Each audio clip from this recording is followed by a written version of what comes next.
एक हरा भरा जादुई जंगल। तरह तरह के जानवर रहते हैं, लेकिन इस जंगल की सबसे बड़ी खासियत यह है कि यहाँ का राजा शेर नहीं, बल्कि एक बोलने वाला और रूप बदलने वाला बंदर है। दिन में वह अपनी गुफा में ध्यान लगाकर बैठा रहता है और रात होते ही जंगल के सभी जानवर अपनी समस्याएं लेकर उसके पास आते हैं।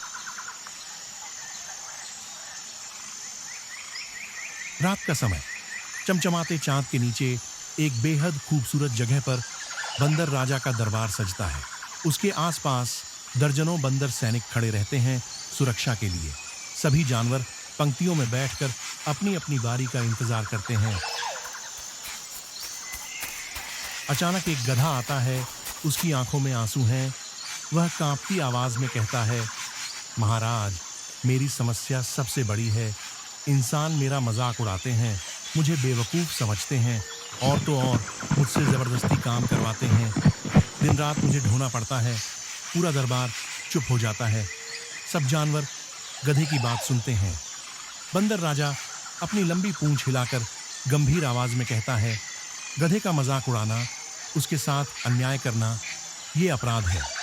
जंगल का कानून कहता है कि हर प्राणी का सम्मान होना चाहिए। कल सुबह हम सब मिलकर इंसानों को सबक सिखाएंगे। पूरा दरबार जय बंदर राजा के नारों से गूंज उठता है। सुबह होते ही बंदर राजा अपनी जादुई शक्ति से योजना बनाता है। वह जानवरों को अलग अलग काम सौंपता है। हाथी पेड़ों को गिराकर रास्ता बंद करेंगे। पक्षी इंसानों पर हमला करने के लिए ऊपर से झुंड में आएंगे। लोमड़ियाओं चालाकी से इंसानों को फंसाएंगी और खुद बंदर राजा इंसानों के सामने इंसान का रूप धारण करके खड़ा होगा। कल सुबह इंसान जंगल में आते हैं और पहले की तरह गधे को पकड़ने लगते हैं। अचानक चारों तरफ से जानवर निकल आते हैं। रास्ता बंद, आसमान से पक्षियों का हमला, हाथियों की गर्जना और बंदर राजा का इंसानी रूप देखकर इंसान डर के मारे कांपने लगते हैं।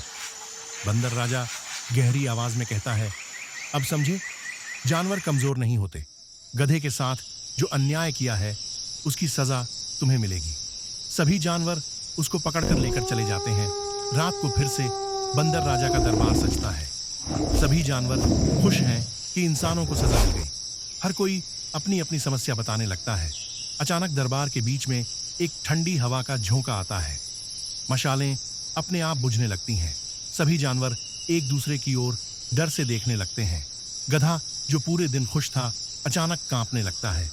उसकी आंखें लाल हो जाती हैं और वह अजीब सी हंसी हंसने लगता है। हाँ हाँ हाँ, तुम सब सोचते हो कि इंसानों को मारकर सब खत्म हो गया। दरबार में सन्नाटा छा जाता है। गधे की आवाज बदलकर भारी और डरावनी हो जाती है। वह चिल्लाता है, असल में मैं कोई साधारण गधा नहीं, मैं उन इंसानों की आत्मा हूं जिन्हें तुमने मारा है। उनकी नफरत, उनका गुस्सा अब मेरे अंदर है और अब मैं तुम्हारे जंगल को कभी चैन से जीने नहीं दूंगा। उसके शरीर से काला धुआं निकलने लगता है। उसका चेहरा कभी गधे जैसा दिखता है, कभी इंसान जैसा। सभी जानवर डर से पीछे हटते हैं।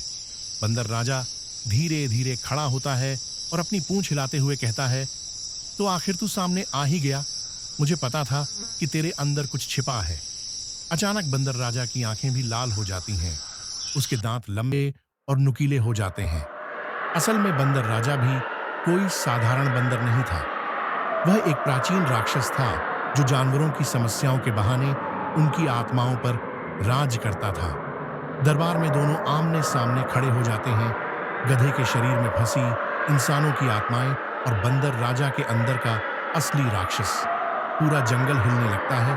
जानवरों की चीखें, पेड़ों का गिरना, आसमान का लाल होना, सब मिलकर माहौल को खौफनाक बना देता है। सुबह होती है, लेकिन जंगल खाली है। न कोई जानवर, न कोई आवाज। सिर्फ बंदर राजा की गुफा से एक आवाज आती है, कभी गधे जैसी, कभी इंसान जैसी और कभी बंदर जैसी। फिर लाल चमकती आंखें अंधेरे में चमकती हैं और आवाज गूंजती है, अब असली राजा मैं हूं।